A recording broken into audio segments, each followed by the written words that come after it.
بسم اللہ الرحمن الرحیم۔ ایک نافرمان بیٹے کا انجام۔ دوستو، حضرت حسن بصری رحمۃ اللہ علیہ کی ایک شاگرد تھیں جو باقاعدہ آپ کا درس سننے کے لیے آیا کرتی تھیں۔ اس کا ایک بیٹا تھا، شوہر کا اچھا کاروبار تھا۔ یہ ایک نیک عورت تھی، عبادت گزار تھی، باقاعدہ حدیثیں سنتی اور نیکی والی زندگی گزارتی تھی۔ اس بیچاری کے جوانی میں ہی اس کے شوہر کی وفات ہو گئی۔ اس عورت نے دل میں سوچا کہ ایک بیٹا ہے، اگر میں دوسرا نکاح کر لوں گی تو شوہر تو مل جائے گا، مگر بچے کی زندگی برباد ہو جائے گی۔ پتہ نہیں یہ دوسرا شوہر میرے بچے کے ساتھ کیسا سلوک کرے۔ میرا لڑکا بھی اب جوان ہونے کے قریب ہے، یہی میرا سہارا بنے گا۔ لہذا یہ بات سوچ کر ماں نے اپنے جذبات کی قربانی دی اور دوسری شادی نہیں کی۔ حدیث پاک میں آیا ہے کہ جو عورت اس طرح اگلی شادی نہ کرے اور بچوں کی تربیت اور حفاظت کے لیے اسی طرح زندگی گزار دے تو باقی پوری زندگی اس کو جہاد کرنے کا ثواب ملتا ہے، کیونکہ وہ اپنے نفس کے ساتھ جہاد کر رہی ہے۔ لہذا وہ ماں گھر میں اپنے بچے کا پورا خیال رکھتی تھی، لیکن یہ بچہ جب گھر سے باہر نکل جاتا تو ماں کی نگرانی نہ ہو پاتی تھی۔ اب اس لڑکے کے پاس مال کی بھی کمی نہیں تھی، اٹھتی جوانی تھی، اس لیے وہ لڑکا بری سنگت میں پھنس گیا، زنا اور شراب کے کاموں میں لگ گیا۔ ماں برابر سمجھاتی لیکن بچے پر کوئی اثر نہ ہوتا۔ ماں اس کو حسن بصری رحمۃ اللہ علیہ کے پاس لے کر جاتی۔ حضرت بھی اس کو کئی گھنٹے سمجھاتے، لیکن اس کو نیکی کی طرف دھیان ہی نہیں جاتا تھا۔ وہ لڑکا راتوں میں غائب رہتا اور کبھی کبھی ماں کو ملنے آتا۔ ماں پھر سمجھاتی اور پھر اس کو حضرت کے پاس لے کر جاتی۔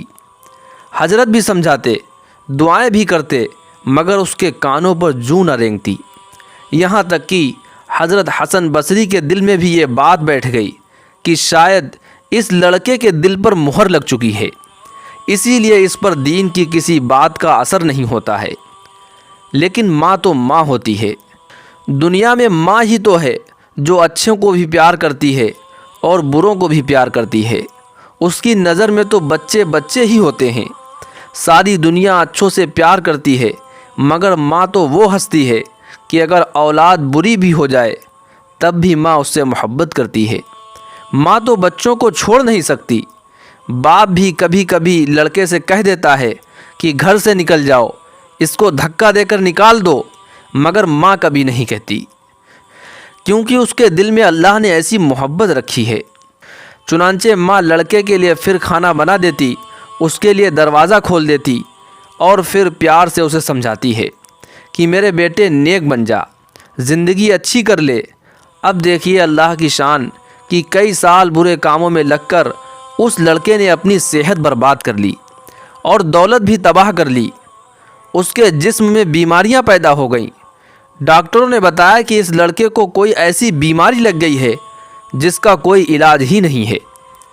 تو اس لڑکے کو کوئی علاج بیماری لگ گئی، لہذا اب اس لڑکے میں اٹھنے بیٹھنے کی بھی ہمت نہ رہی اور بستر پر پڑ گیا، اتنا کمزور ہو گیا کہ اب اس کو آخرت کا سفر نظر آنے لگا۔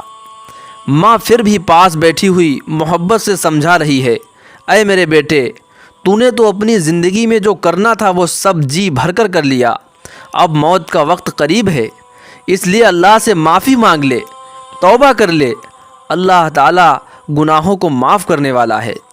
جب ماں نے پھر پیار محبت سے سمجھایا تو اس لڑکے کے دل پر کچھ اثر ہوا۔ کہنے لگا، ماں میں کیسے توبہ کروں، میں نے تو بہت بڑے گناہ کیے ہیں۔ ماں نے کہا، بیٹا تم پریشان نہ ہو، میں حضرت حسن بصری سے پوچھ لوں گی۔ لڑکے نے کہا، امی جان آپ ایسا کریں کہ حسن بصری رحمۃ اللہ علیہ کے پاس جائیں اور حضرت کو بلا کر لے آئیں، میں ان کے ہاتھوں پر توبہ کروں گا۔ ماں نے کہا، ٹھیک ہے بیٹا، میں حضرت کے پاس جاتی ہوں۔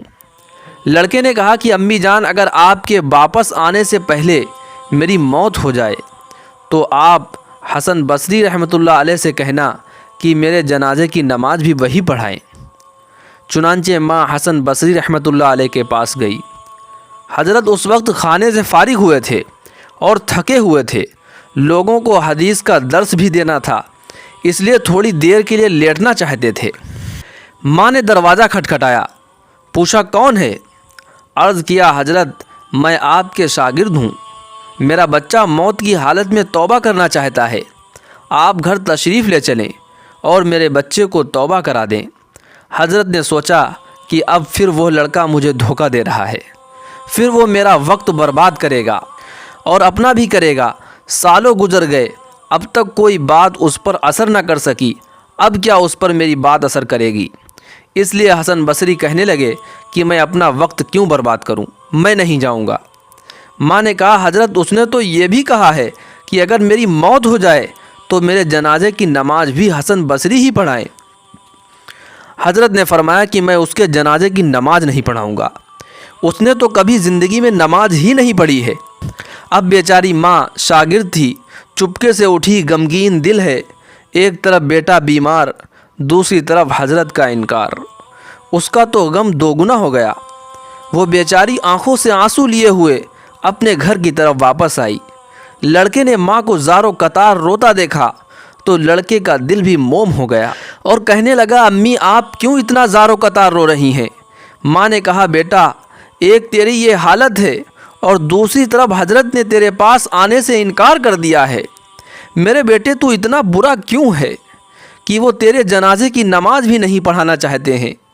اب یہ باتیں بچے نے سنی تو اس کے دل پر بھی چوٹ لگی اور کہنے لگا کہ امی میری موت کا وقت قریب ہے، مجھے مشکل سے سانسیں آ رہی ہیں، ایسا نہ ہو میری جان نکلنے والی ہو، اس لیے امی آپ میری ایک وصیت سن لیجئے۔ ماں نے پوچھا وہ کیا ہے؟ کہا میری وصیت یہ ہے کہ جب میری جان نکل جائے تو پہلے اپنا دوپٹہ میرے گلے میں ڈالنا، میری لاش کو کتے کی طرح شہر میں گھسیٹنا جس طرح مردہ کتے کی لاش گھسیٹی جاتی ہے۔ ماں نے پوچھا بیٹا وہ کیوں؟ کہا امی اس لیے کہ دنیا والوں کو پتہ چلے کہ جو اپنے رب کا نافرمان اور ماں باپ کا نافرمان ہوتا ہے اس کا یہی انجام ہوا کرتا ہے۔ اور امی جان مجھے قبرستان میں دفن نہ کرنا۔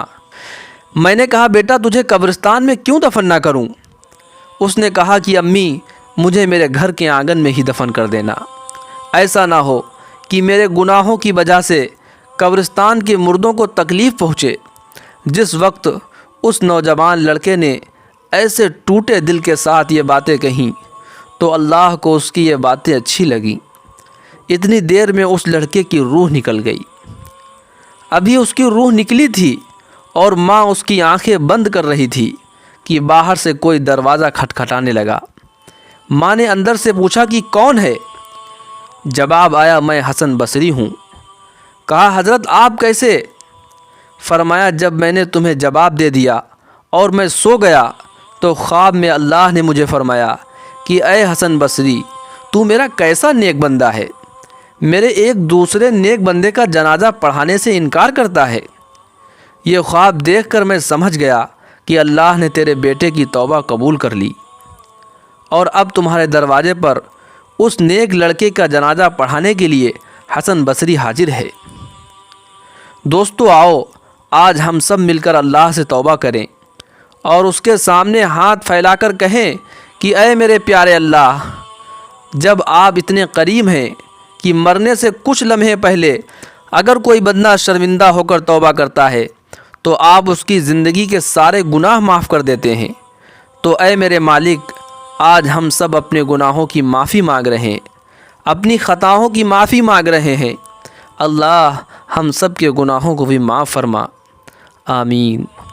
دوستو ویڈیو اچھا لگا ہے تو ویڈیو کو لائک اور شیئر ضرور کر دیں۔ اسی طرح کے اسلامک ویڈیوز کے لیے ہمارے چینل کو ضرور سبسکرائب کر لیں اور ایک پیارا سا کمنٹ کر کے ضرور بتائیں کہ ویڈیو آپ کو کیسا لگا۔ السلام علیکم۔